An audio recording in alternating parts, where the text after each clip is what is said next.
Hi, everyone. Welcome again to the Third and 10 podcast, season 3, episode 22, baby. I'm your host, Nathan Nguyen, joined by my guy, Brian Germano. Happy Thursday to y'all. Football, man, I love it. It's another day closer to the start of the preseason and another day closer to start of the regular season. And I'm just so excited to see our boys back in the field. Training camp has officially begun for our G-men. Day 2 just wrapped up for New York uh, earlier today as we're recording this. So we'll discuss all of our takeaways and news coming out of Giants camp in this episode. But Brian, good to see you, my friend. How you doing? It's good to see you. Yeah, there are people out there that deny the existence of the supernatural and curses. Clearly, those people have never watched a down of New York Jets football in their life because Oh, that organization is cursed. Okay, there yes. there is no other way around it. Like we didn't even think Justin Fields was going to be that good for this year, and the fact that on day 2 of camp he's already getting carted off. I mean, so Mm. they're on an ancient burial ground. Something is wrong in Florham Park. And we did talk about the Jets in our last episode. For those of you who haven't watched it yet, go check it out. As that was our AFC East Division previews, and we talked about the Jets. We talked about the possibility of Justin Fields kind of breaking out this year. A little bit of a setback was suffered for those of you who don't know. He suffered a dislocated toe, and this was actually near the end of practice. Like they were just about to wrap up everything, and then he got injured and carted off, and was diagnosed with the dislocated toe not too long ago. So Toys are obviously, terrible. They're not good. yeah, They're not dude, good. it's painful and it does take some time to recover from. One 48 of weeks. Oof. I mean, one of our own guys has been dealing with a toe injury of its own. It's Mm-hmm. not dislocated by any means, but this toe injury has been dealt with since college, and we are referring to Malik Nabers, of course. Didn't seem to Uh, affect him last year though, so oh I think no, we're okay. I think we're we're okay good. on that front. More on Malik in just a bit as well. But prayers to Justin Fields, of course. Hopefully, things get better for him. But he is just one of a few training camp headlines that we'll discuss on this episode. But we just want to touch on that real quick. Of course, rest in peace to a legend. Hulk Hogan passed away at Yes. the age of Mm-hmm. 71. Losing a lot of legends this week. First Ozzy and now I Hulk know, Hogan. man. Life is just not fair, honestly. Nope. And but Hulk Hogan was definitely one of the faces of wrestling for sure. A fun guy to watch on and He's like off. one that he's like you could argue the first superstar of wrestling.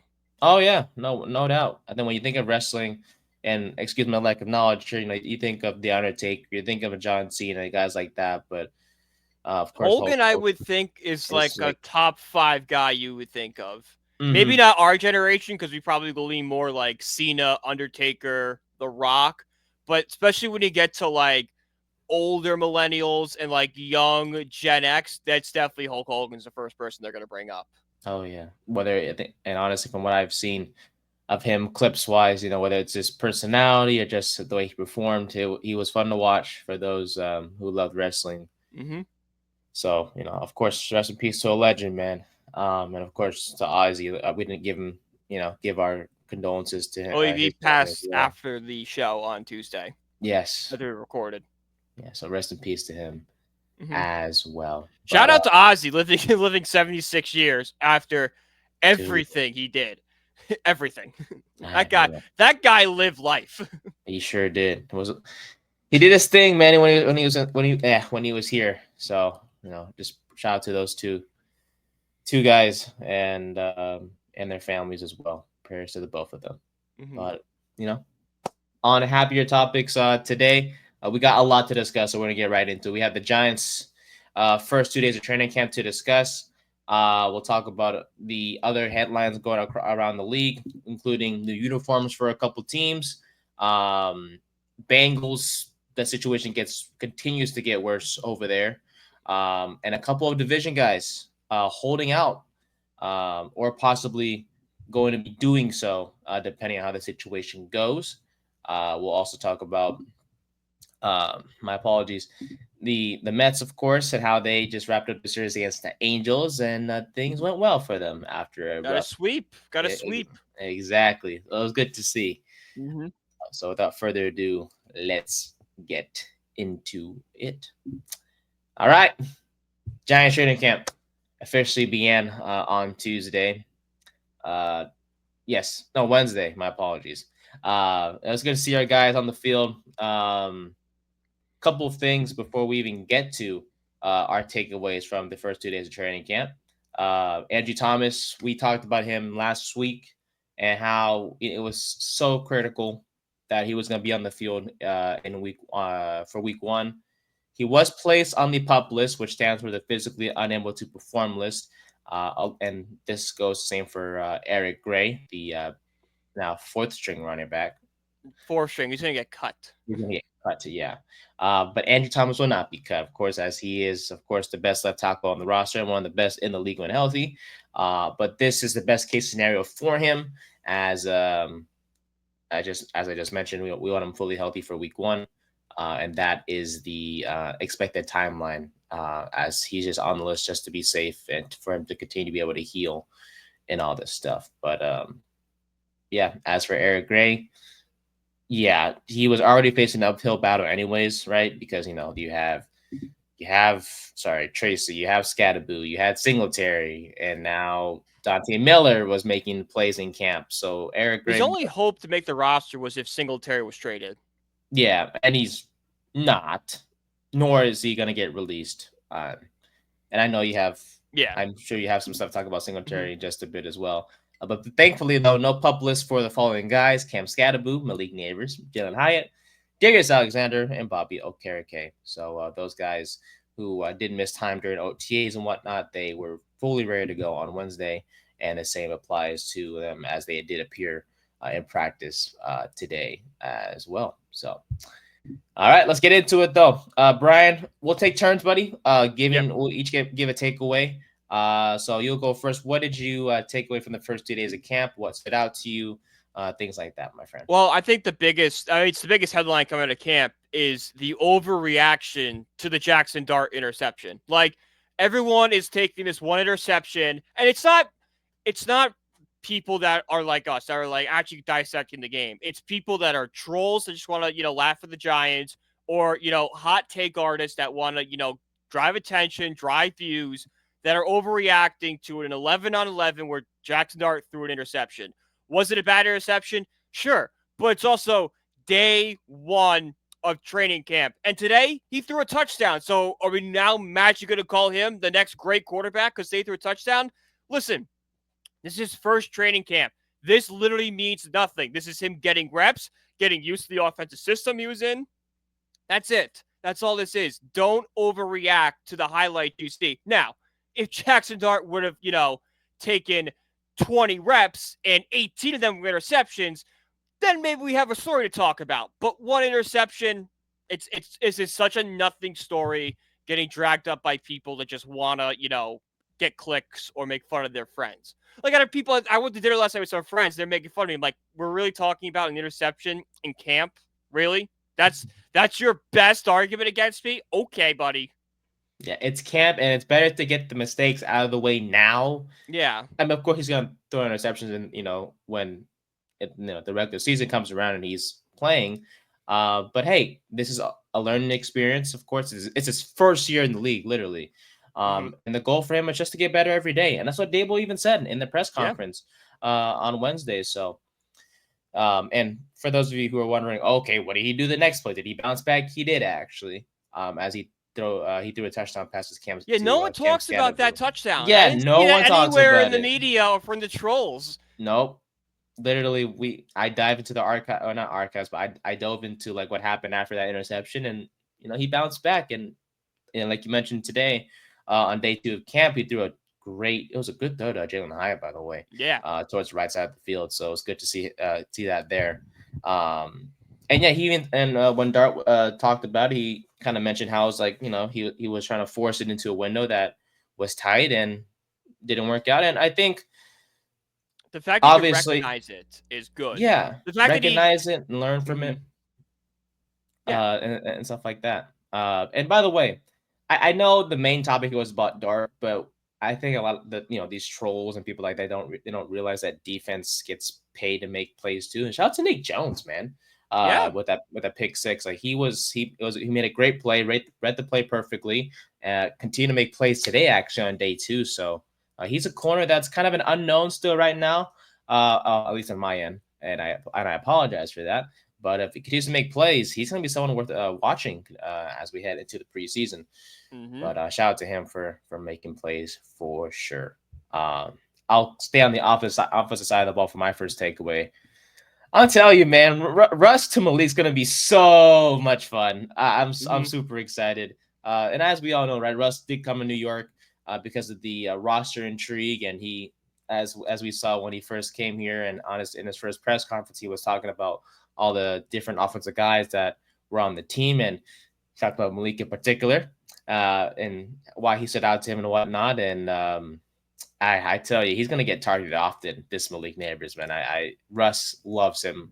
On day one, he targeted Nabers 7 times out of his 15 passes in team period. So that's over 50% of his passes, which is nearly 50% of his passes, which is that's. I'm telling you, he trusts him for sure. And Malik had 3 touchdowns on day one, and he was the only first team wide receiver to catch a pass in team drills. So that doesn't include 7-on-7. This includes like actual 11-on-11 type stuff.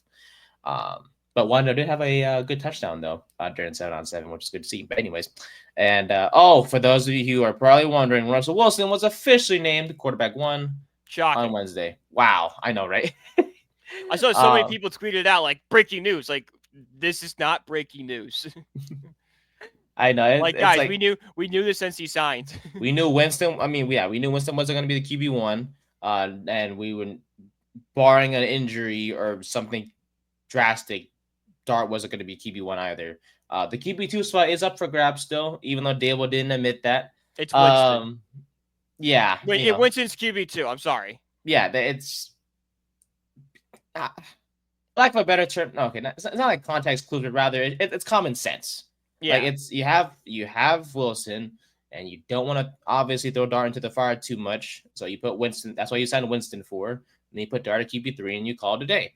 And even though Dable and Shane won't admit that, that is the case. But Shane did mention that if a redshirt year is required for Dart, he will leave that to the coaching staff. So of course we'll see what happens in regards to when Dart will start.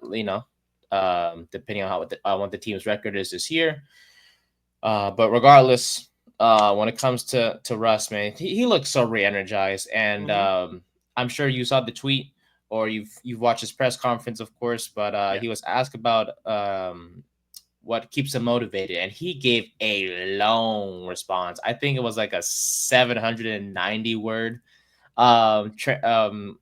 essay that was transcribed, and I was just like, dude, I know it's not a big deal. I know it's not too big of a deal because quarterbacks can give good answers and still be bad on the field, but like I think we're just so scarred from what we had to deal with Daniel Jones to where it's like just seeing this leadership from Russ and seeing the hearing the words he says. Yes. Like we're talking about a guy that's been there before, has been at the highest level before, has won it at the top of the mountain and whatnot. So it was good to see, man, and seeing his enthusiasm about the Giants culture and his how important chemistry is with his receivers. He's more upbeat compared to his time as in Denver when he had conferences there. And yeah, it's just good to see the connection between Russ and Malik. Yeah, and you don't think Russ is a little motivated because let's be honest, his reputation has taken a hit over the past few seasons. Like him going to Denver, like let's think back when he was traded to the Broncos. He was seen as probably easily a top 15 quarterback in the league, maybe like one of the key figures of the early 2010s in the NFL. And then he went to Denver, and he kind of fell off the map. It seemed like he was washed, not a good quarterback anymore. This is kind of Wilson's chance to remind everybody that, hey, I was a good quarterback. That Denver stuff was an outlier. Yeah, him Him and Sean Payton could never get on the same page No. at all. Like Payton was so Him and frustrated Hackett, with him. Nathaniel Hackett, who, by the way, did you see he will be a defensive specialist for the Packers this year? Hackett. Hackett, the first time he'll be on defense in his entire career. Well, hey, if it didn't work out on offense, well, no, he wasn't that bad of an OC though. So it's interesting why he would do that. But then again, the Packers. Only thing I could think of is like maybe you hire him because he's like a good OC that he could like in defensive meetings be like, okay, this is what the offense is gonna like look for here on this play. So like this is how we can disguise it. That makes sense. Okay. Yeah, I do see that. I mean, I don't think it's a good idea because he is. It's weird, but when you think about it, it's like, okay, that's the only like thing that would make sense. Okay, I get that. That's actually a smart move on their part if that is what they're planning on doing. Yeah, when he wasn't OC, he wasn't that bad. He was just not a good head coach, and he should just stay off. There are a ton of guys like that. I think Josh McDaniels is the best example of a great OC, just not a good head coach. Oh yeah. I mean, Dan Quinn kind of helped revitalize himself, but like I wouldn't say he was a great coach for the Falcons.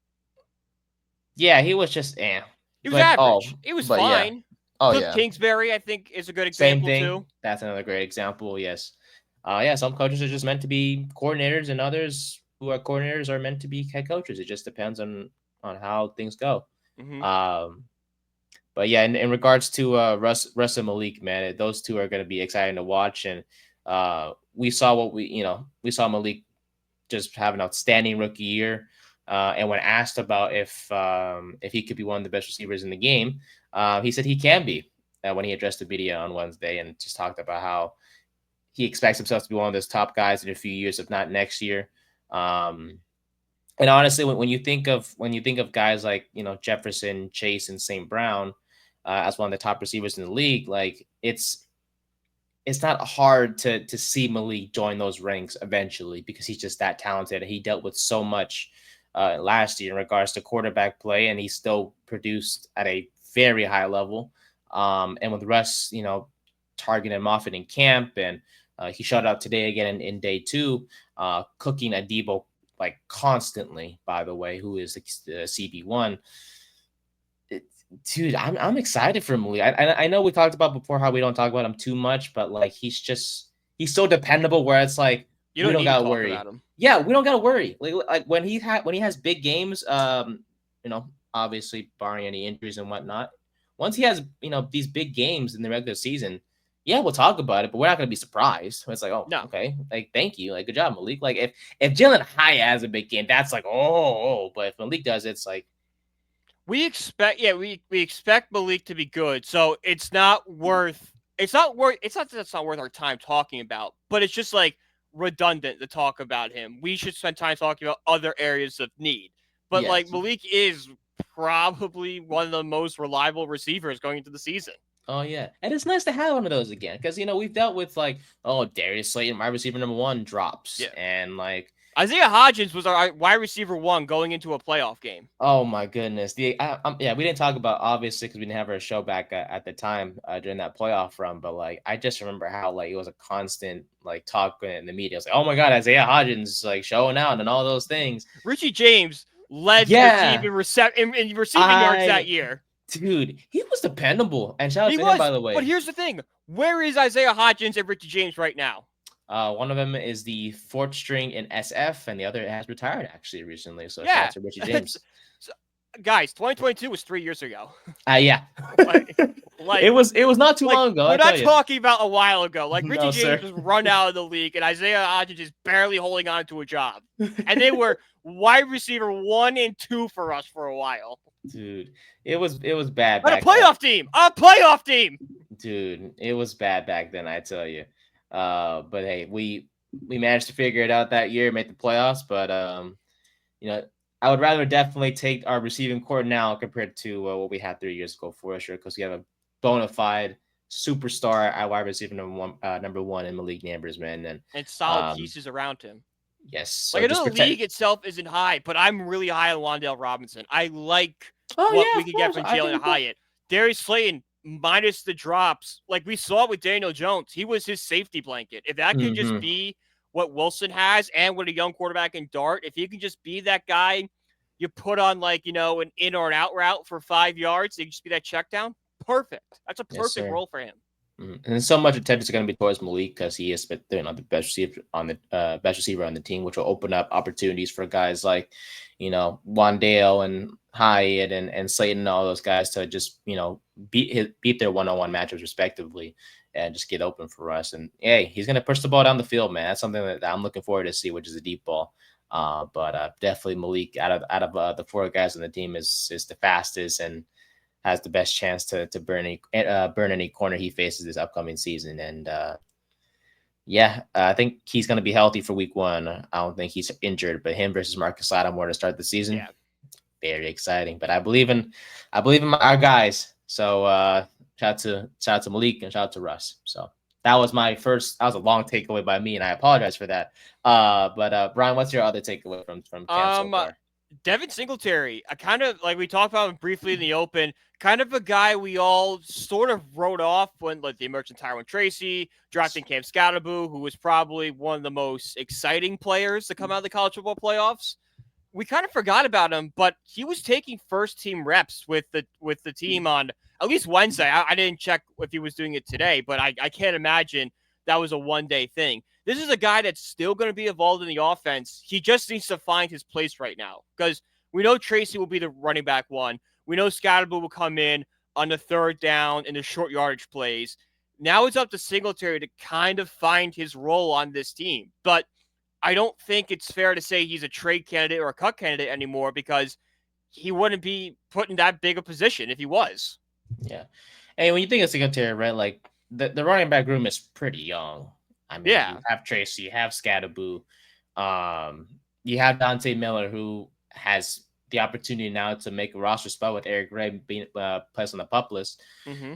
So Singletary, he's the only veteran presence in that running back room, and I see why the Giants would keep him because of that, and also there's really no point in cutting him. That is, if they do so, they will not save anything against the cap. So you might as well just keep the guy or trade him mid-season if you really feel like it. But it doesn't seem like it, like you mentioned. But what are you getting for Singletary at this point? Probably nothing. Maybe 6th round pick at best.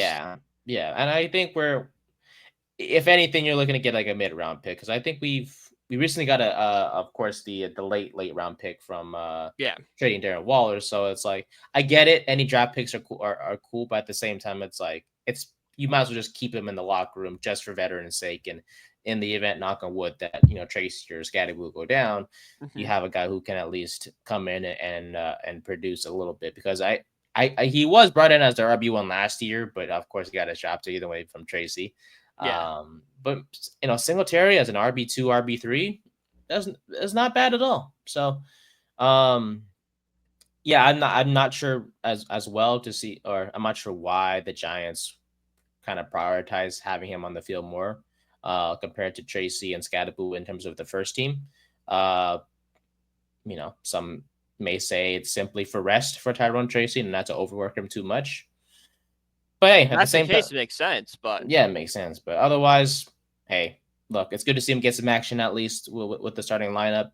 But we both expect him, right, for him to be running back 2 at worst, running back 3 come. I think running back 2 is going to be split between Scatterboo and Tracy, Scatterboo and Singletary, depending on the situation. If it's 3rd and 8, they're going to throw Singletary out there. If it's 3rd and 2, you're going to see Scatterboo. And even because Singletary is more of a receiving back. Well, no, I take that back. He can catch passes out the backfield. I think that's a better way to say it. But based on what we've seen so far in these past first 2 days of camp, Scatterboo he's been catching passes out of the backfield, man. Whether it's Russ or Winston checking down the ball, he's been scoring touchdowns in camp through the receiving game. So, hey, we'll see what Singletary's role is come the starting lineup and the depth chart and all those things week 1. But honestly, if I could predict right now, he would probably be RB3 on the depth chart. And I would have him as RB3 too.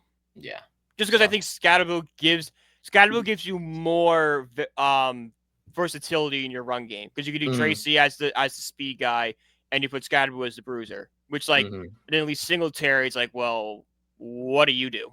Especially at the goal line too, having Scatterboo in there is preferable compared to a Tracy or. That's why everyone people are high on Tyrone Tracy in fantasy, and I am too. But I'm guys, yes, he's a great player. Those touchdown numbers are not going to be there because he's not going to be used in the red zone. That's Scatterboo's all day. Yes, sir. Because he's the guy who will lower his shoulder and just ram through the defense, man. That's his specialty. So, but I do want to shift towards the defensive side of the ball real quick. In terms of the cornerback competition, so we signed Paulson Debo. One of the more, also not a topic that was talked about much this offseason, but we're super excited, of course, to see him. Brought in from the Saints, of course, as a free agent, and he comes in as a CB1. And of course, he's coming off the injury from last year, but he looks fully healthy. I think he did a backflip. He had a video of him doing a backflip. I think that was Abdul Carter actually did the backflip. Okay, there we go. It was Carter did backflip. But I think the fact that you can do a backflip in football pads is insane. Yeah. Very athletic though, because now Carter, I'm just saying, don't do it too often. It was good to see, but please please stop. Because the last guy I remember doing backflips was David Wilson, and he did not have a good end of it. That did not go well for him and us for sure. What could have been though if he stayed healthy, but I digress. But yeah, I think Debo did some sort of backflip. It was like a random video from back in like earlier in the year or something like that, and he sent that to Joe Shane before he signed with the Giants and all that stuff. But yeah, as we know, Debo CB1, but it's a competition over there at the CB2 spot. It's going to be Deontay Banks versus Cordell Flott. They did rotate often, but it was kind of weird to see that Flott was the first guy the Giants put out there to line up opposite of Debo. So Banks kind of came in after Flott, which was concerning. For me, it's not a big topic as of right now because obviously first 2 days of camp. Right. But we talked about Kayvon Thibodeau, right? How he needs to have a big year on the defense side of the ball, and I think Banks is another guy that needs to have a better year compared to last year because when he was assigned to be that CB1, he did struggle. Whether it was effort issues, his issues in main coverage. He had a 30.2 Pro Football Focus grade in main coverage, which was very bad. Again, zone though was different. He was a 71.2, but he still had his issues last year, no doubt about it. So hopefully Shane Bowen, please run more zone, please. Let's not forget why Banks was brought in. Banks was brought in to be a part of Wink Martindale's defense. He was a guy that fit Wink's defense perfectly. And now that Wink's gone, he needs to prove that I'm not just a system guy. I can be a good corner. And if he can't prove that, you might as well just move on from him. Because he was brought in for one guy and showed last year that when he's outside of that type of system, he struggles. And I mean, well, if I could argue against that rule, because I don't think, Martindale's defense was very blitz heavy. So which meant more man-to-man coverage for Banks. Bowen's defense is less blitz heavy, but he'll still do it. I think for me, I don't think it's a system for Banks, but rather it was just like he just wasn't good against man. Like he's just a zone coverage guy. Now, did he have his flaws in his rookie year? Sure. But like he played a lot better compared to last year. So it was like, how do I say it? It was just like, I don't know what happened. I really don't. And maybe it was the coordinator. Maybe he just felt more comfortable with Wink as the. I really don't know. I don't know how to explain it, but he was good in zone, which was weird because I forgot what his scouting report was coming out of the draft. I think he was good in man, right? Or no? I think he was good in zone. Now. Yeah, I forgot. I'm getting the two confused, and I apologize for that. But while you look it up, I just want to see more zone from Bowen's scheme, please. Just rush four. We literally can just rush four guys and keep seven guys in coverage. We have the luxury of that because of the guys we have up front with Carter and Tibbs and Burns and Lawrence. So hopefully we see more of that. But as of day one, we saw Cordell Flott start opposite of Debo, and then Banks came in later on. But Banks did make a few good plays. He made some good plays yesterday on day one and made some good plays today, of course. But he made a play on a fade attempt. Doesn't really say. It just says he's kind of good at everything. Oh, okay. But that was, that was in college. College is way different. being a quarterback in college is way different than quarterback in the NFL. Yeah, I read something about it, but I digress. I appreciate you trying to look it up for me though. Mm-hmm. But yeah, Banks made a great play on a fade attempt from Russ to Malik on day one, which prevented a touchdown. He made another play later on in practice as well. And it from what we've seen and from the reports I've seen, it's expected that Flott will remain with the ones, and Banks will have to just really need to prove himself. And by the way, it's for good reason why Flott is kind of in there with the ones at this time. It's because he did perform better than Banks last year, as Flott had a 61.7 Pro Football Focus grade. So, Flott's more of, it's not like Flott's a great corner. He's a from statistically, he's a starter if need be. But hey, we'll have to see. Hey, if it's not, if Flott struggles some way somehow and Banks isn't there, you have Andrew Phillips, who I know is a nickel corner, and he literally said when he joined the Giants he would rather prefer to play nickel, but if need be to play on the outside, he will do so. No doubt about it. So I think we talked about when we drafted him, like he starts at nickel, but we would eventually like to see him move to the outside. Yeah. We want to be able to trust him either way. Mm-hmm. But hopefully we don't have to go that, kind of explore that, because that would mean, Banks and or Flott. There's a lot of problems if he's playing out there. Yes. No, but no, I believe in Deontay. I do. Yeah, I love Deontay's rookie year. I think when we first started, we did an MVP show, and he was my MVP of the season. Granted, there wasn't a lot to go off of that season, but the fact that he was that good at his rookie year to warrant that is something. Yeah, and there's less pressure on him, because I know in his rookie season, right? I think, and you brought this up when we first talked about him in general, and his struggles. Like, he had a CB1 on the other side, and at the time it was what was it, Bradbury, if not mistaken, right, in 23. Who was CB1 his rookie season? It might have been Bradbury. It was Bradbury, because Bradbury didn't join the Eagles. Oh, wow. No, it was. I'm looking up. No, Bradbury was against the Giants in that game. Dory Jackson. Dory Jack, that's what it was. Because Bradbury, we cut 2020 because he was on the Eagles. He picked off in the that's what it was. Yeah. I forgot we had a Dory. Well, I mean, he's not relevant anymore. He's not a Giant anymore, but I digress. But yeah, Dory was the CB1 at the time, and that's, Banks was a CB2, and he thrived in that role. And so maybe I know it's back to say that, a first round pick wasn't meant to be a CB1 in the league, but hey, he doesn't have to worry now. He can just focus on being CB2. And when he was CB2, he was locking down wide receiver ones. Like, you looked at his numbers against Tyreek and Jaylen Waddle, and they were good numbers. Yeah, he was solid against those guys, and those are fast guys that they're deep threats that will make a difference if they burn you. So, but that's going to be an interesting position battle to watch for sure as we continue through camp, and we'll go from there. So, all right, buddy, what do you got for me? Final takeaway. Speaking of first round picks, I really lived up. Evan Neal playing both sides of guards, both left and right. So we've talked about this. I mean, I brought this up for years, how I wanted to see Evan Neal move to guard based off what we see from Eric Flowers, how he moved over.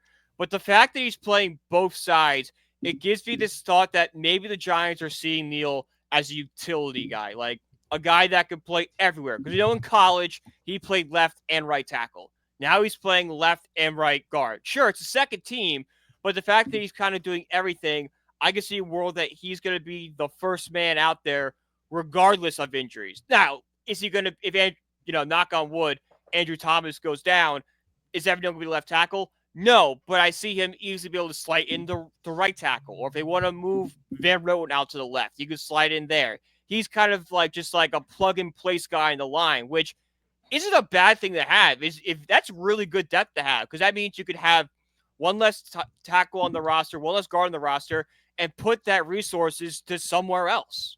Mm-hmm. Oh yeah, and it's clear that he's done being a tackle for the Giants. That is we're done. Barring injury, we're not seeing Neal at tackle anymore. Even with that, Marcus Bowe, yeah, right. It's Bowe, right? Yeah, okay. Mason. I thought it was Marcus. It might be Mark. I think it's Marcus. I might be thinking of a complete different player here. Hey, you're doing fantasy articles. I don't blame you if you get the names mixed up, man. You're Mm-hmm. doing a lot of fantasy articles, man. But yeah, I know Bo is a guy. Obviously, we drafted in the late rounds on day 3 It's of the draft. Marcus. I'm thinking of the Patriots Mason. Shaq Mason. Yeah. Yeah. But yeah, I mean, look, hey, we drafted him, Bo this offseason in the late rounds, so definitely, even if barring any, knock on wood, Illuminor goes down, Bo would probably be the first candidate to come in at right tackle, and not Neil. Just focus on the inside, buddy. Just focus on the inside. You're not gonna play outside for us anymore. Yeah, no.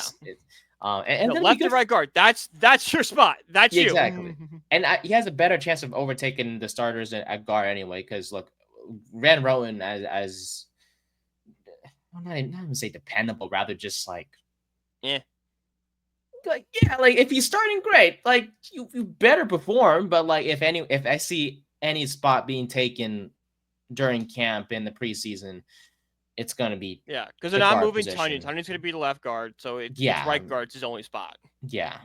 So, and it's gonna be good Unless for Neil him. wants to learn center, which would be hilarious. Yeah, and I mean that'd be a heck of a story. And that would JMS did get put on his butt today by I think it was by Abdul Carter, and we'll talk about I it. don't blame him for that. Hey man, Abdul is just a different Abdul's monster, a freak. man. He won't have to deal with a duel. And he's gonna be my last takeaway here from camp.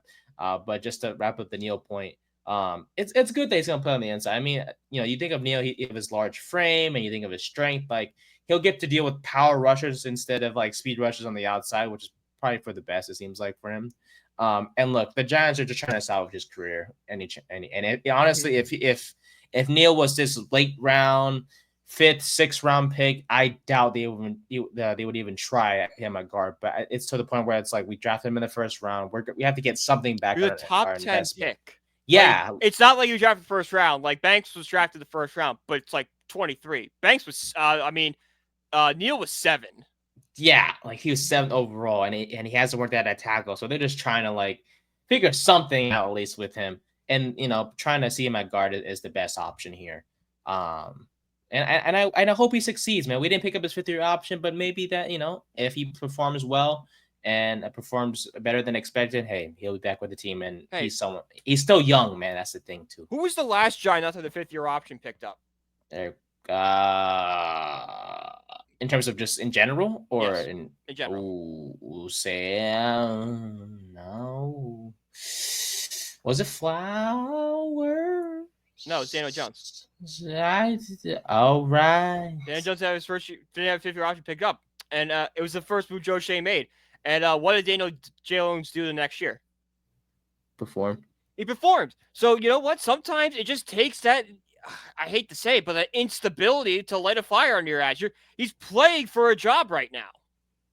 Oh, dude, I forgot. You mentioned Daniel Jones. Well, a couple of things on Jones. Well, there was an article or a thing that came out in terms of how that deal got done. Ooh. All right, next week. I'll try to see if I can remember next week on how that deal got done. It was just they played us. I obviously Jones and his team played us in terms of getting him. Oh, really? You really think Daniel Jones played us? Yeah, but it was it was so detailed. I wish I had the tweet on me. But I'll find it probably for next week. By the way, he's not doing that bad in camp so far. No. Okay, I'm sorry. He's throwing next to Anthony Richardson, okay? I would look good throwing next to Anthony Richardson. Everyone would look good throwing next to Anthony Richardson, okay? Dude, that's why he's looking good, because he somehow found a quarterback worse than him. Which is, Richardson was drafted 4th overall. Look at that. Two top 10 guys in the same team competing for QB1. Yeah, but if anyone had Anthony Richardson's career, I mean, they should make a Netflix documentary on that, because this is a guy that sucked in high school, sucked in college, and somehow was a top 5 pick. Entered way too early. Way too early. Indy. Because if he stayed, he would have gotten exposed at Florida. Yeah. But he got exposed in the NFL. Yeah, if he doesn't show out this year, man, you could ask even the most positive Florida Gators fan in the world, and even they'd be like, I don't know how Anthony Richardson got up that high. He sucked.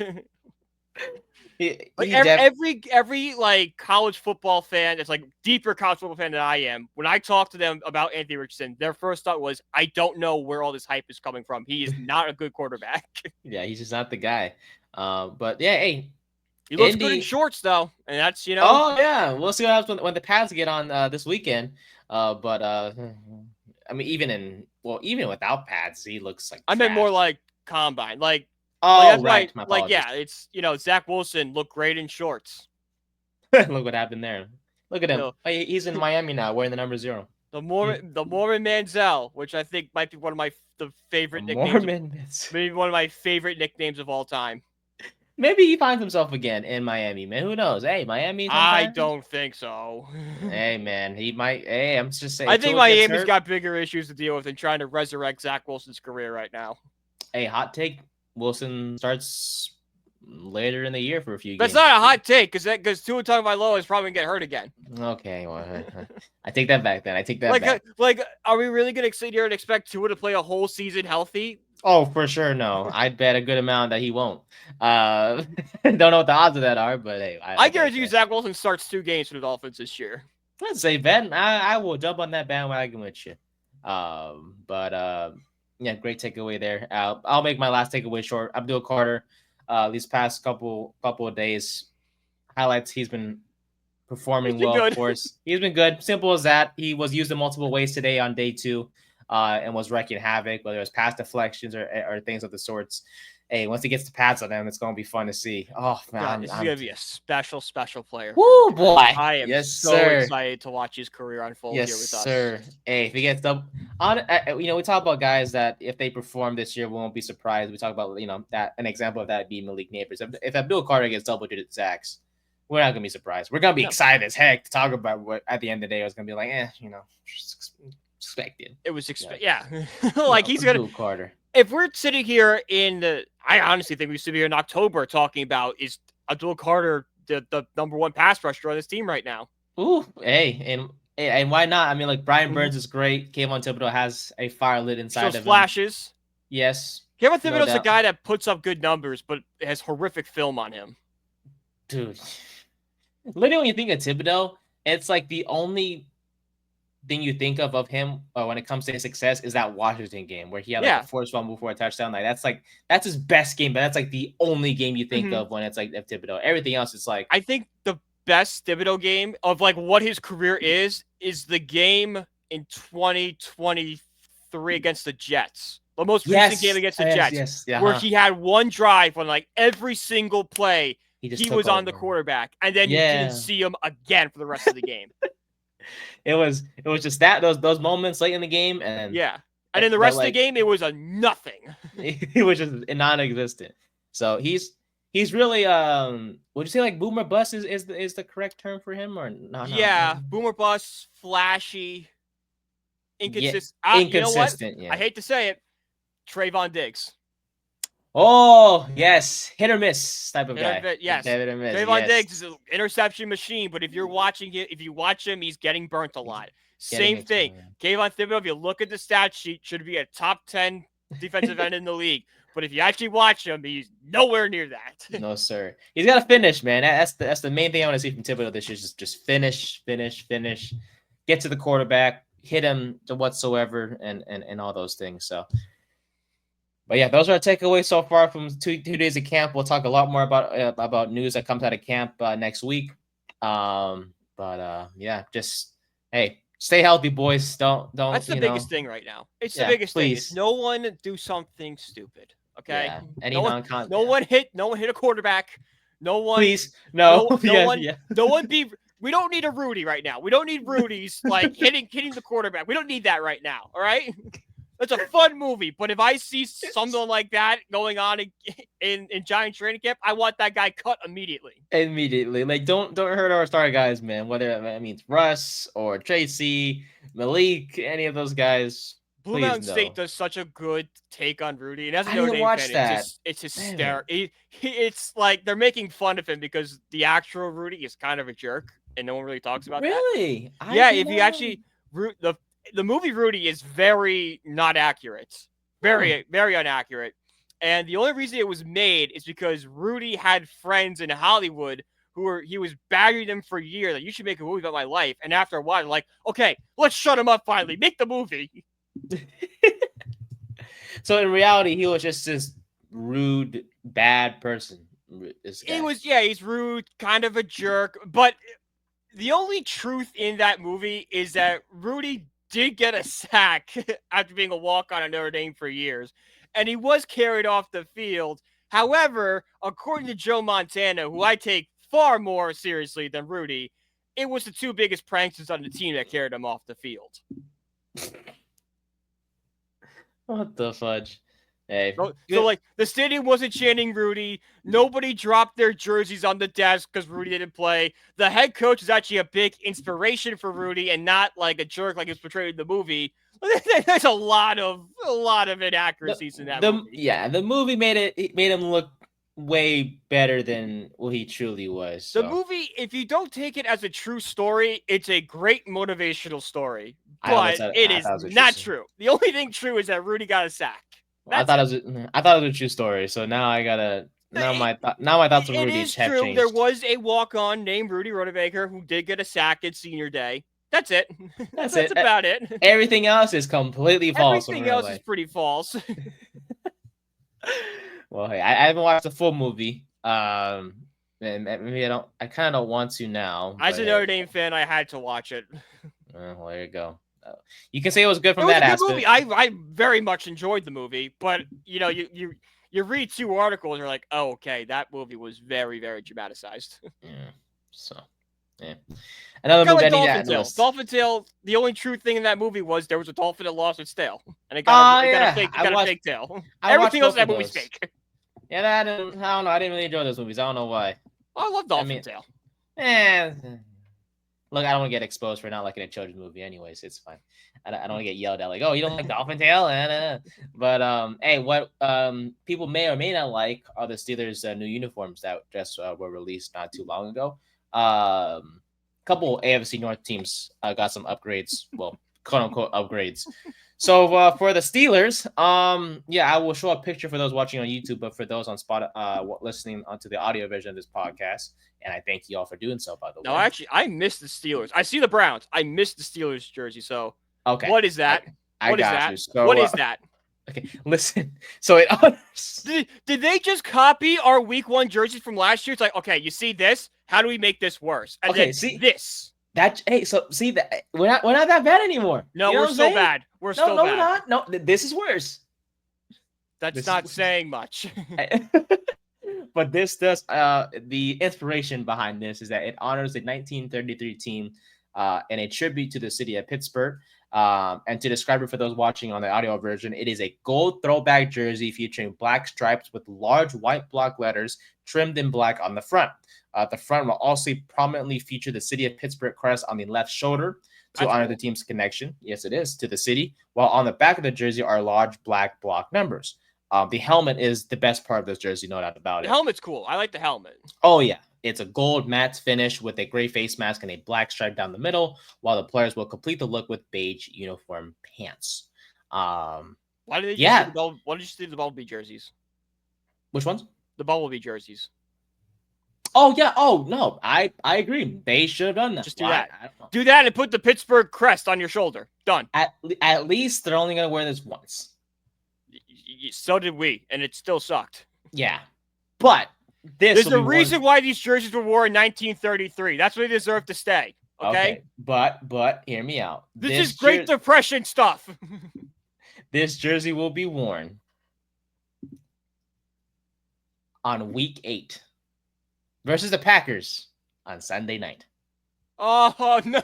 Yes, sir. I've been waiting all day for Sunday night. Okay, you know what? At least ours was a week 1 game against Minnesota. You know what? Yeah, no one could see those. People forgot about it because the game was so bad. America's got to be subjected to those. It looks even worse in the corner over here. It looks so bad small. We wore our uniforms in an irrelevant, well, not irrelevant, but just a game that wasn't played on national TV. Like for those watching in the East Coast and the New York area, yeah, Oh, you got that. you mean the people in the building subjected to it? Yeah, you got that on Fox, But for me watching on the West Coast, I was subjected. Well, I mean, I did watch the game through NFL Sunday Ticket, which I do need to get again this year. Ouch. Yeah, me and my friends are already trying to come up with a split payment plan. I will join you guys. I'm just kidding. No. But yeah, Steelers not looking. Yeah. Too. Well, it sucks that our college emails don't work anymore. We used to just put our college email in and get the student discount. Well, I switched to Verizon. They caught us. Yeah, I switched to Verizon last year. That's how I got it for free. Don't know if I'm gonna get that again. Well, I don't know if it's gonna be free again this year, but we'll have to see. But the Browns, though, they got new helmets, man. Okay. The story of the Browns jersey is not the helmet; it's the photographer falling in the lake. That's the story of this. And the fact that the mascot the mascot was the one to throw him the life preserver. I heard it was staged, I guess. I heard rumors it was staged. The Browns aren't smart enough to do that. No, for sure, no. They're a goofy franchise. You can never take the Browns seriously. No. I watched the video like 3 times. Every time, like I laughed when he fell in, but when I saw the mascot just kind of walk over and just toss the life preserver in, that's when I lost it. Here you go. Yeah, here you go. Like, go save yourself or whatever. Like, way to ruin the moment, buddy. Like this was talking about you instead of our helmet. Exactly.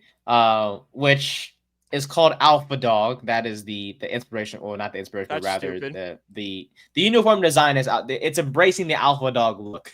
So it's an all brown matte shell with a brown stripe between. This is not what I think when I think of Alpha Dog. Not this.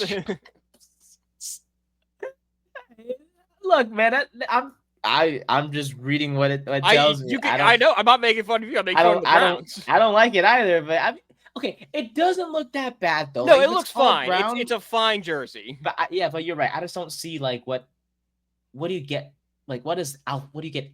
What do you get from this? That's Alpha Dog. You know what I'm saying? Like I get if it's the name of it, sure, that's fine. I just don't. Well, anyways, I won't argue against it. It's an because our team had bad uniforms last year, but anyways, it's an ode to the rich history of the color brown as part of the Browns organization. Wow. Okay. Whatever. What rich history? I don't know. That's what Snowder said. Let's be okay. All right. Let's see. I know that the Browns were given the thing back. Anything pre-1995 is technically the Baltimore Ravens. Yes. Oh, that's true. That is true. So I guess if they want to count that as rich history, it's sure. I guess. Then why are the Ravens wearing these? I don't know. But unlike the Steelers, they will wear these uniforms. This helmet with their all brown uniforms 3 times throughout the year. September 21st against the Packers. October. Why the 19th. Packers getting all these stupid uniforms? I mean, at least okay. These are good. These are fine. These are an average jersey. I'm not saying they're amazing. They're not bad Steelers. This is an average jersey. Which is why the Packers. Why the Packers keep getting subjected to this? Who knows? They'll also wear them October 19th against the Dolphins and December 7th against the Tennessee Titans. I would have worn my Alpha thing against a division rival. At least one. Yeah. We got the Ravens. Makes sense. Yeah. I mean, unless they just know they're going to lose to the Ravens and not wear it. I mean, they're going to lose a lot. There's not really a lot of wins on their schedule. Oh, yeah. We still don't know who's playing quarterback. We really do not. Oh, from what I heard, it was because they come up with a quarterback plan. Don't know what that means. When you have 5 quarterbacks, you need some sort of plan. No, for real. From what I read, it was Pickett, Flacco, Gabriel, and Sanders, which brings tears to my eyes. That seems about right. Okay, buddy. Look, listen. I should there. I don't know if it was. You're not putting the 5th round pick over the 3rd round pick. I'm sorry. I am. Well, you're a Sanders fanboy. Okay, you were drafted at 3rd overall. Look, I didn't know about all that stuff till after the draft or after we wrapped round 1. Then I was satisfied with our pick. But hey, look, we'll see what happens in camp and preseason and all that stuff. But we'll stay in the AFC North for a little bit longer here. The Bengals, things just keep getting worse. Let's start with Trey Hendrickson real quick. He did not report to camp. He was placed on the did not report list. He is looking for an extension. The team offered him just 1 year of guaranteed money in their most recent proposal to him, and of course he said no, because why the heck would you accept only 1 year of guaranteed money? So at this point in time, if he does, what's it called? If he does play this final year of his deal here, he's gonna make 16 million. But he's obviously looking for more guaranteed, a more stable contract before he even thinks about coming back to the Bengals. So he's in Florida somewhere enjoying life. But Shamar Stewart still not signed. Yeah. So as we know, he wants his deal to be fully guaranteed. So which means how do I say this? As soon as he signs, whenever he does sign, hopefully, he wants all $18.97 million over the course of his 4-year deal guaranteed. However, why? Day, yeah, I will say, all the second round picks. It's because the Jaden Higgins, the Texans guy, messed everything up. He was the first second round pick ever to get his contract fully guaranteed, and everyone has just followed suit. I think some guy, yeah, I don't have the exact names in front of me, but there are a few guys, or if not a lot of guys, have a second round guys have been signed to contracts that have been fully guaranteed, and that's been a first in terms in regards to this in NFL history. But honestly, I'm not really mad about Stewart wanting his full guaranteed money, because the language of the contract has been a big question mark when it comes to him and the Bengals. But Mike Brown, the owner, says some questionable stuff, saying, quote, his agent wants it to be so if he acted in a terrible fashion, this is all hypothetical. This is part of the quote. Something that rises to the level of going to prison, that we would be on the line for the guarantees for the future years that haven't been paid. And our position is no. If that happens, we're not going to be paying someone who's sitting in jail. That's not what we're going to do. Why are you focusing on the fact that Shamar Stewart could go to prison? Yeah, if Shamar Stewart, if in your evaluation, one of the things you found was there's a possibility this guy could go to jail, maybe you shouldn't draft him. And I hate to bring it up to this level, but this is low-key racist. Oh, it is. 100% is. We look at the skin color of Stewart. He is African-American. The Mike Brown is Caucasian. Where's Mike Brown from is the question. That is an excellent question. There are a lot of Mike Browns out there. Mike Brown, the owner, is from Ohio. Okay. I was waiting to see he's from Louisiana. I was yeah, this makes sense. All Mike Browns aren't that bad. The owner of Belly Up Sports, or the founder of Belly Up Sports, his name is Mike Brown. His name is Mike Brown. We love Mike. Shout out to Mike. That Mike is awesome. That Mike is awesome. He's one of the reasons why we're able to have this platform. But shout out Mike. Hope you're doing well. yeah, we love Mike. Shout out to him, and hopefully his lines do well this year. But this Mike Brown of the Bengals is not that great. Don't know why he's saying this, and of course at this point in time the ball's in Shamar Stewart's court if he wants to sign the contract the Bengals have given him. But I know for sure they're not gonna budge, especially after what they just heard from what the owner said. I just look. Why this year? Why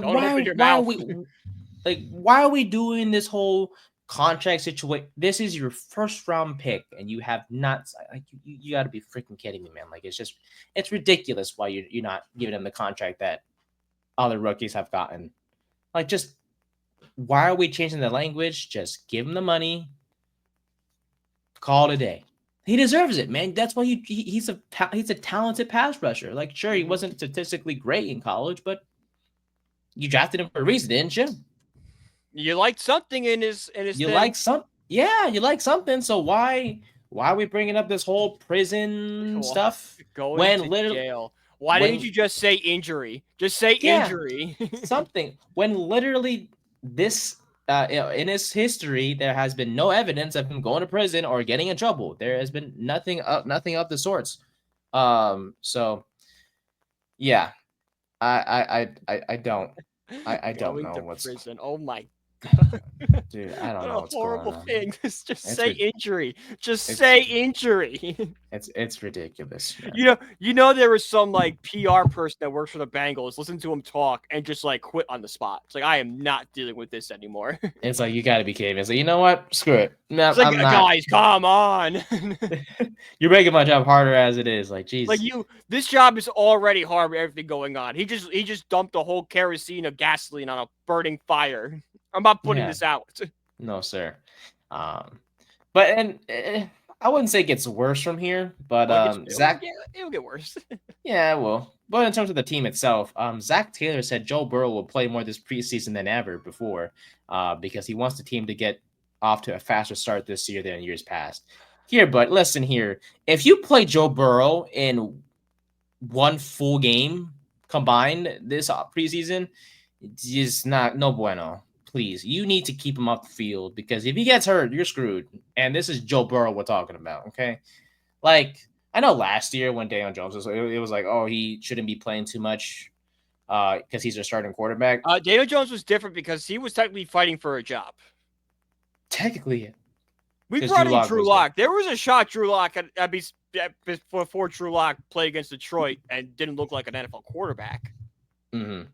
Yeah, but for the Bengals, it's Joe Burrow and Jake Browning and Desmond Ritter. This is a completely different situation. So please, for the love of God, if you want Joe to play Burrow Joe, brought the Bengals to a Super Bowl. Joe Burrow is one of the best quarterbacks in the NFL.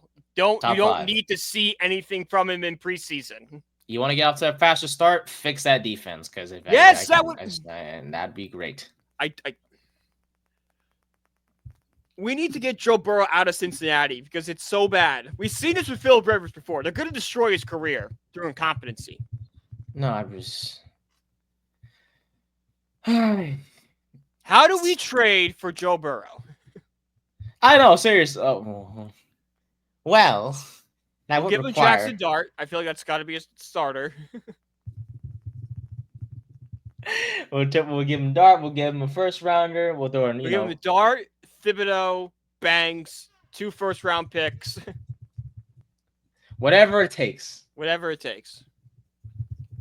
But yeah, that's all I got in regards to Cincinnati. But as we proceed to, I think a few more topics real quick. We'll touch on them quickly before we get to the Mets, and then we'll wrap up the show from there. Trying to find where was it here? Yes, here we go. Terry McLaurin holding out. That is a concern for sure. Back on July 15th, he admitted that he's been pretty frustrated with the state of his contract with Washington, saying that everything that has transpired up to this point has been disappointing and frustrating. He wants to continue his career here. And for the Commanders' sake, they better sign him because last year, when he was on the field with Jaden Daniels, they had the second highest passer rating among quarterback receiving duos in the NFL, within 100, as it was 130.4 being a passer rating. He's at the Commanders in receiving yards and receptions in each of his first 6 seasons in the NFL. And he is severely underpaid for a receiver number one, as he is in the final year of his 3 years, $68.2 million extension signed in 2022. Please sign him.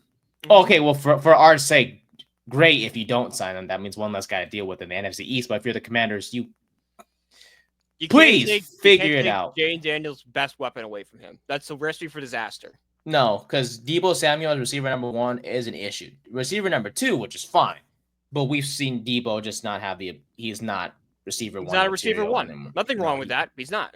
He's not. He's just a gadget guy. That's what he is. Yeah. So McLaurin, the Commanders, figure it out. Seriously.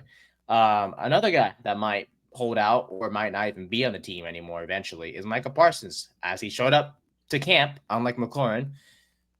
But he did it, as I quote, for the team, not for Jerry Jones. And he participated in camp. For the team. For the team. Oh, no, literally for the team. Like all he did was just hold the tackling dummy. for drills. He did not play or participate in any of the practices. He is discouraged, of course, in regards to being taken care of. He points out to the deals that were given to T.J. Watt, Max Crosby, Myles Garrett, to name a few. Honestly, I just feel like these owners they just feel so entitled and act like they know what they're doing. Because whoa. Let's not throw some owners with Jerry Jones. Oh, Jerry okay. Jones is Some senile. owners. Yes, some owners. We talked about Mike Brown earlier with the Bengals. Yes, Mike Brown and Jerry Jones. Like, the Commanders actually have good ownership. This is just like a problem they're just dealing with now. Jerry Jones doesn't know what he's doing anymore. No, not anymore. He's never known. I feel like he's never known what he's been doing, honestly. Those dynasty teams, Jimmy Johnson built them. Yeah, it was not Jerry. It was Jimmy. That got the, he was the one behind the mastermind behind all those moves back in the day. But yeah, I don't know Jerry's what his problem is, because he's like, just because we sign him doesn't mean we're gonna have him. What do you mean? Well, what does that mean? What? He was hurt. He was hurt 6 games last year. Seriously, I remember signing a player for the highest paid at the position in the league, and he got knocked out 2/3 of the year. And I wonder whose fault was that, huh, Jerry? It wasn't no GM, because you were the GM apparently, because you want to do everything for this dang team. Don't know why you want to, but whatever. He's an egotistical maniac. That's why. Yeah, and he's like, so there's a lot of things you can think about just as a player does when you're thinking about committing and guaranteeing money.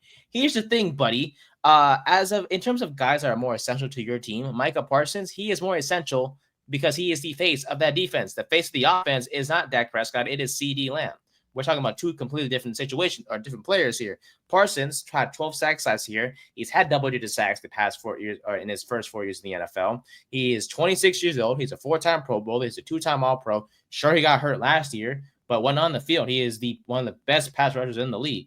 So you better figure this out, because if you want to let him go, you're going to look like a complete idiot, because any team in the league would love to have Micah Parsons and will pay him like he deserves to. I think the Bengals wouldn't pay him. Mind. No, 30 teams in the NFL would pay for Micah Parsons. There you go. Thank you for pointing that out. But yeah, obviously there's not going to be any pads put on until Sunday. But if he does not participate, then the story will just keep getting bigger. And Micah Parsons did say that he will talk to Jerry.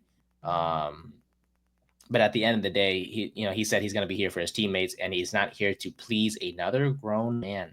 End quote. Yeah. Hey, I don't blame you, Micah. I do not, sir. I do not. Jerry's just that bad person. Like I said before, it is truly horrible to say, but the Cowboys will not be good till Jerry Jones dies. And then you have Stephen Jones, who is probably worse. Probably worse. Following after his father. So. At least Jerry Jones has Super Bowls, At least there is, I don't know, he did win a couple Super Bowls. Yeah, at least. But hey, it's all good. Seeing the Cowboys suffer, I love to see it. I don't really. Yeah, I like I said before, I never hate a team, but I strongly dislike the Cowboys. No. I hate the Eagles. I hate the Cowboys. But we don't hate the Commanders, because we always beat them every time. All right, beat them more than any other team. Beat another team in history. Yes, so don't need to hate them. Yeah, I don't have a specific background for this one, but Cam Ward officially QB1 because Will Levis. Shocking. I know, right? But Will Levis officially got shoulder surgery a few days ago. It does, because I saw him getting traded somewhere, and then the hope was he would have a really good preseason, a really good camp. A team would get interested. Like, I don't know, maybe we could turn his career around. Yeah. Not happening now. Well, at least not happening this season. Yeah, he'll probably get traded probably next off season, and then we'll get cut or something. Some team will take a flyer on him. Yeah, maybe off the top of my head, give me Indy, Pittsburgh. Ooh, Pittsburgh's not bad. No, not bad, because Rodgers it's gonna be his last year, so it's gonna be possibly Jacksonville. No, there you go. Yeah, backup. Well, Mac Jones is there. Oh yeah. Yeah. Give me not Dallas. Cleveland. I'm kidding. Yeah, well, let's just add another quarterback in that. Yeah, 5 of them, we'll throw them out there and see what happens. What's worse than one giant pay bubble? 2 giant pay bubbles. I love that. But that'll do it for the NFL. We talked a lot of NFL today, which is great. I love it, man. That's when football is back. There's so many headlines to discuss. It's better than not having any NFL headlines to talk about. But we shift from the gridiron to the baseball field as the New York Mets. How about them sweeping the Angels of Anaheim, which is a terrible name. So they're not called the Los Angeles Angels. They're called the Los Angeles Angels of Anaheim. You got to say the full name, which is terrible. But they swept the Angels. The Mets swept the Angels. First sweep since June 10th through the 12th versus the Washington Nationals, my friends. So thoughts on the series? Of course, gotta feel good, right? It was a good series. You know what? For as much bad baseball the Mets have played over the past month and a half or so, this was nice getting back to comeback wins, capitalizing on team mistakes, and just on yesterday a full breakout. We had Pete Alonso hitting probably the longest home run of the season, 439 feet. Lindor broke his over 30, got a couple big knocks with some RBIs. Brandon Nimmo continues his hot streak, one of the most underrated guys. Sean Manaea looked good. This is the Mets team we were expecting. A gritty team, fights to the end. Now we go to the West Coast, and this is a big series against the Giants because I think the Giants are the closest team in the playoffs, not in the playoffs. I think they're like a game and a half back of San Diego. And listen, the Mets have, I think, like a 5.5 game lead over them right now, which, they have San Diego in between them. But if we could, take 2 or 3 for them, now it's 7.5. We start to create that distance, and we kind of start feeling more and more comfortable about our chances to make the postseason. But you know what? The wild card doesn't really matter right now because we're in first place because the Phillies lost yesterday. So, I see Met fans online like, don't give it back now. Like, guys, it's July 24th. If we give it back, it's okay. There's a lot of games left. The Mets and Phillies are going to be in a dogfight the rest of this series. It's good. I bet you the division lead changes 5 more times before the season's over. I really do. It's that close. Exactly. All we have to do is just keep winning series. I stress it the most. Sweeps are awesome. I love we sweep the Angels. Just keep winning series. Win the series. I would say I like to take 2 or 3 from the Giants and just go 3-3 on the West Coast. Then you go back home ready to go. Because the West Coast is just weird. It's just weird. Weird stuff happens. Time zone changes. You go 500, you come back home, and then you sweep the Giants there. So, big series. Let's see how the boys perform. Let's see if this 4-game winning streak kind of reignited that fire under them, and they're ready to go. Yes, sir. An update on the trade deadline. This isn't something that came out today, but recently, Dylan Cease is the name to watch out for as the Mets have been in contact, it looks like, with the Padres in regards to him. I don't know why. See, Dylan Cease is great, and I would actually like him. I don't know why the Padres would send him to us, considering we're a game and a half up on them wild card standing wise. Like, why would you give him to the team that's ahead of you? The team that's ahead of you that you could be fighting for a wild card spot. Why would you reinforce them unless you're tearing it down? Yeah, I mean, the Padres, they are in the thick of the playoff race. They have a chance to obviously make it, not as the division winners, but rather and as a wild card team. So we'll see what happens there. But another name to watch is Mitch Keller, as well. And I'm not sure if we discussed anything him. Yeah, before. Mitch Keller would be a guy I definitely would be interested in. Alrighty. But yeah, we'll see what happens this weekend as the Mets will take on the Giants in San Francisco. And then after the Giants, you guys have the Padres before coming back home. It's really a big series for us. It's a big series. Big Yes, West sir. Coast road trip coming up. Yes, sir. So we'll see what happens next. 500 at worst. Anything worse is we could be in trouble. Mm-hmm. Yeah, you guys play these 6 games and you head back home to play the Giants again. So you guys will be getting quite familiar with SF. In his next a lot of former Mets on that team. A lot of former Mets. Flores, Dom Smith, Joey Lucchesi. All those guys. And of course you'll be seeing Rafael. I mean, Devers isn't a former Met, but Devers recently played his first few games at first base, and the Giants are 2-0. If you're a Red Sox fan, you must be like, I know the Red Sox are winning, but like just seeing Devers at first base must make you furious. It's just like, damn. So you want you to play first base for them, but not for us, huh? Exactly. All right, see how it is. I mean, Boston doing pretty good though.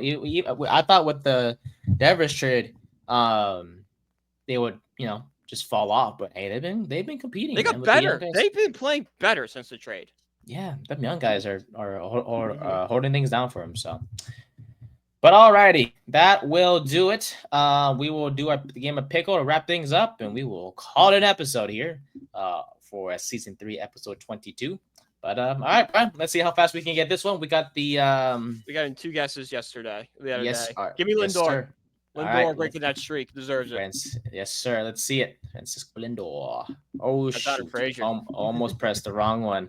Woo! Caught myself there. All right, it is a righty thrower. Plays in the either AL East or the NL Central. West or Central. Or the West, yes. Give me. Is Aaron Judge throwing? I'll go Aaron Judge. Let me see. He's 33. Oh, it can't be Judge because the age of, yeah. Dang it. Who's a Yankee? How old is Garrett Cole? I'll take it. Just give me the division. Okay, so they're in the NL for sure. American. Yes. In Central or the West? Give me Dom Smith. Okay. Why not? Bet Dom Smith. Dom Smith might be a lefty. Let me check as I'm trying to get my. He's a lefty. Here. Never mind. Okay. Give me Wilmer then. Wilmer. Okay. Yeah. Wilmer for 33. We'll get the division. Yeah. So it's a Central guy. Okay, Central. And plays first base. Oh, very nice. Okay. So American first baseman in the Central. Who plays first base in the Central?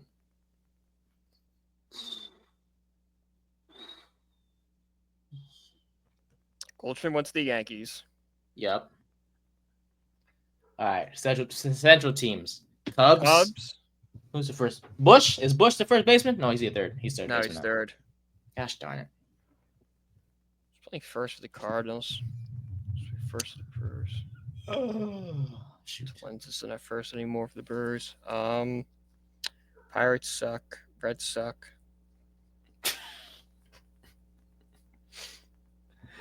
Dang, man. Yeah.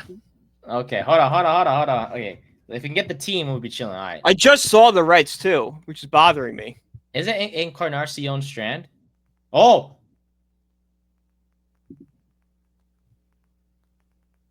What? Wait. No, you tripping. Oh my God. That's crazy, bro. I thought I was cooking for real. What the fudge? I know him because he has a long name, and that's why he's got everything but the age. So they had 2 first basemen. So this guy must be unless this is a utility player who comes in as a first baseman but plays everywhere. Bro. Like a Gavin Lux. But I don't think he plays first. You could try it. You could try. He's a lefty, never mind. Yeah. And he's in left field. All right, Red starting lineup. De La Cruz. Yep, so he's Spencer Steer. Oh, okay. That might be it. Very nice. You saved us, my friend. Mm-hmm. Thank God. So they have 2 first basemen. I wonder who's the utility guy. Probably Encarnacion. I think Steer is the regular first baseman. That makes sense. Well, you saved the day. We'll take it.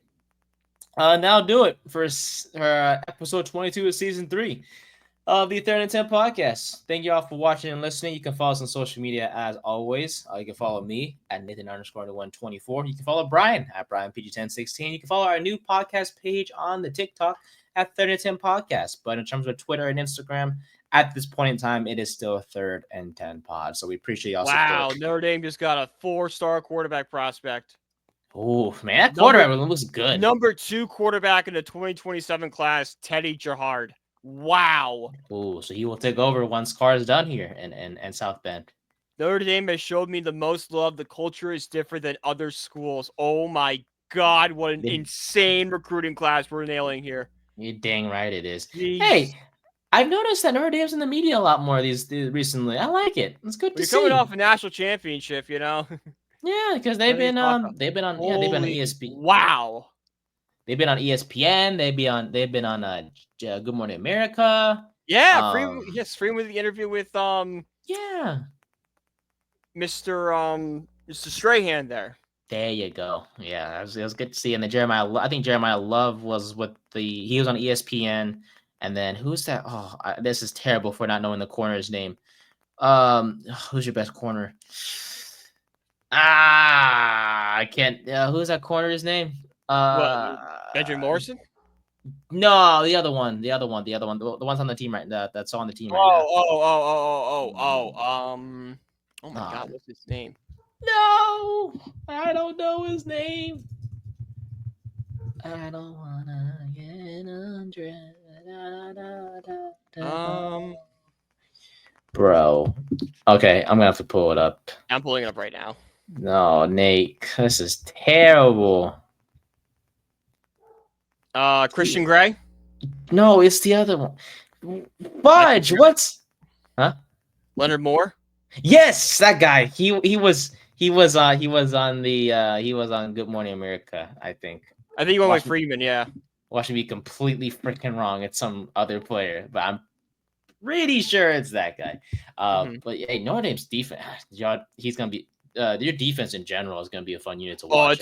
Really the question I have for this team is who's under center. CJ Carr, yes sir. Well, I like CJ Carr, but like a sophomore starting is tough. Who's the other options again? Kenny Mitchie. You comfortable with him? I'm fine with Mitchie. I play with him in NCAA. There's a lot of fun to play with. We're basing our thoughts on NCAA. Well, I'm not basing off his high school stuff. Yeah. Hey, Tony. Mitchie was a top 15 recruit when we got him, so like he is no slouch. Like this is. I was as well back in the game on Road to Glory. I'm a 5-star quarterback, playing for Iowa. Wow. I won the national championship with them. Well, yeah, they have a good defense. You they just they need a pulse on offense. Oh, they shoot this. They did. Trust me. I love when they wait to the kids in the hospital. After the first quarter of games, I like how they add that into the game. Yeah, it's fun. Yeah, because I first committed to UCLA. Funny story, real quick. I'll make this short. I from my top 3 schools, I put Ohio State, Penn State, and UCLA. And I chose the Bruins because I wanted to stay close to home. And I like the coach there, but apparently they said I was slouching on the bench, which I wasn't. Yeah, and I was like, "Excuse me?" I said, "No, I wasn't." So I clicked I clicked the bad response, and then I got demoted to QB3, and I was just like, "Screw you guys." You guys. I'm going home. Exactly. Oh yeah, I don't know if home was Iowa, but I won a national championship there, and I rubbed it in their faces. It's South Park. Oh, gotcha. That's when I'm not cultured whatsoever. I watched the movie called Spaceballs yesterday for the corner booth. I'm not sure if you've ever seen Spaceballs. Spaceballs is awesome. We talk. Spaceballs is I watched it. Yeah, it was outstanding. I have a whole post-it note of things I'm gonna talk about on the corner booth today. It's a cheap version of Star Wars, which is it's a parody of Star Wars, yes. Yeah. Darth Vader, dark helmet. It's like dark helmet. Pizza the Hut, yeah. Yeah. Colonel Sanders. Yes. I was just like Yaddle. The guy, I forgot the main character's name. Is dressed as Indiana Jones, but he's supposed to be Han Solo. I don't have the name on me. Yeah. But like no, he's a spoof of Han Solo, but they dress him as Indiana Jones because George Lucas said you just can't dress him like Han Solo. It's like, all right. I'll dress him as Harrison Ford's other role during that time. Was it to Lone Star? Yeah. Yes, it was Lone Star. Yeah, Lone Star, yeah. So, good movie. Shout out to Jared for recommending it to me. I will explain myself on that show. But otherwise, thank you guys so much for watching. It was a long episode. We appreciate it, though. If y'all watched it this far, make sure to like and subscribe to the channel.